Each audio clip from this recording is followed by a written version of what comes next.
Bonjour, bienvenue aux vidéos explicatives du fonctionnement de Web Events App.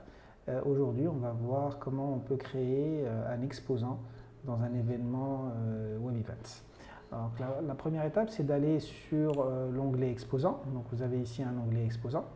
Et on va commencer par créer des domaines d'activité. Donc, si c'est les premiers exposants que vous créez, vous pouvez créer en fait une liste de domaines d'activité qui va faciliter la recherche de vos exposants. Donc il y a déjà une liste ici, on peut en rajouter facilement d'autres sur cette interface.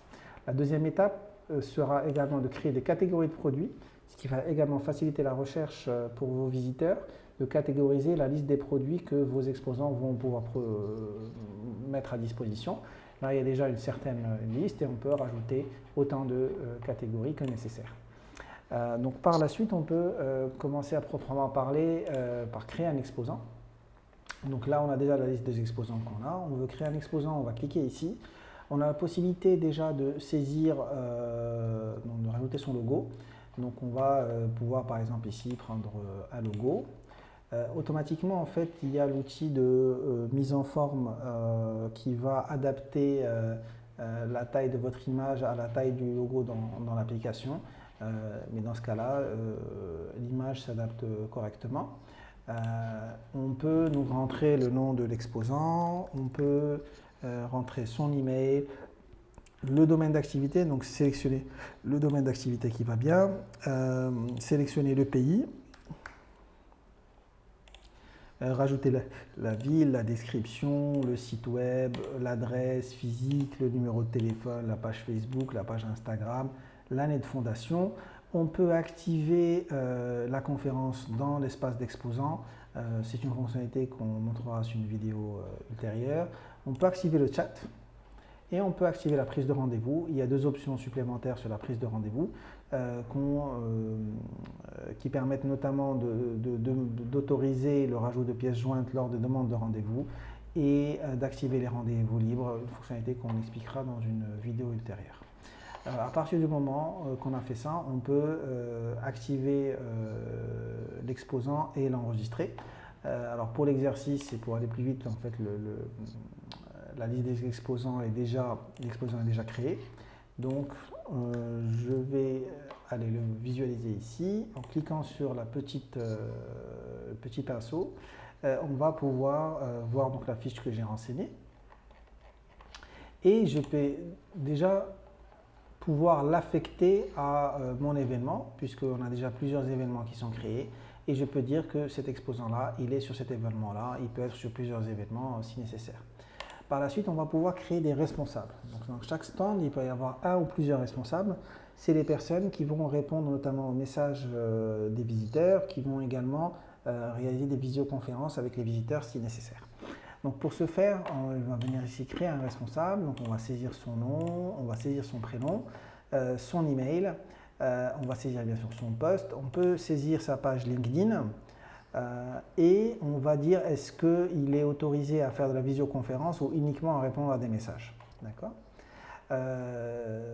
On va également pouvoir fixer les dates de début et de fin des rendez-vous. Donc on peut dire que, par exemple, les rendez-vous vont démarrer à 9 h, ils vont se terminer à 17 h. Et on va pouvoir dire qu'entre, par exemple, entre midi et 14 h, il est en pause déjeuner, il ne sera pas disponible. À partir du moment où on a configuré l'ensemble de ces éléments, on va pouvoir les afficher comme ici. Donc on a le lien et il est disponible de 8 h à 16 h, les durées de rendez-vous sont de 10 minutes et ça va créer en fait son calendrier de rendez-vous. On peut créer donc des produits. Donc là, j'ai déjà créé un produit, mais je peux en créer un autre ici. Donc on rentre la description, le nom du produit, le lien vers une page web si nécessaire et une image représentative. Donc là, on l'a déjà fait, on a déjà un certain nombre d'éléments. On peut rajouter des images, une galerie d'images dans notre fiche produit. Donc très simplement, je vais par exemple rajouter cette image-là. De la même manière, on peut la redimensionner si nécessaire.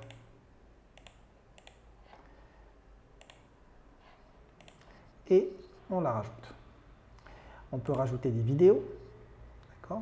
Donc pour ce faire, on peut rajouter ici une vidéo qu'on va prendre de YouTube et qu'on va intégrer directement ici. On peut rajouter des documents à télécharger et on peut venir ici designer son stand.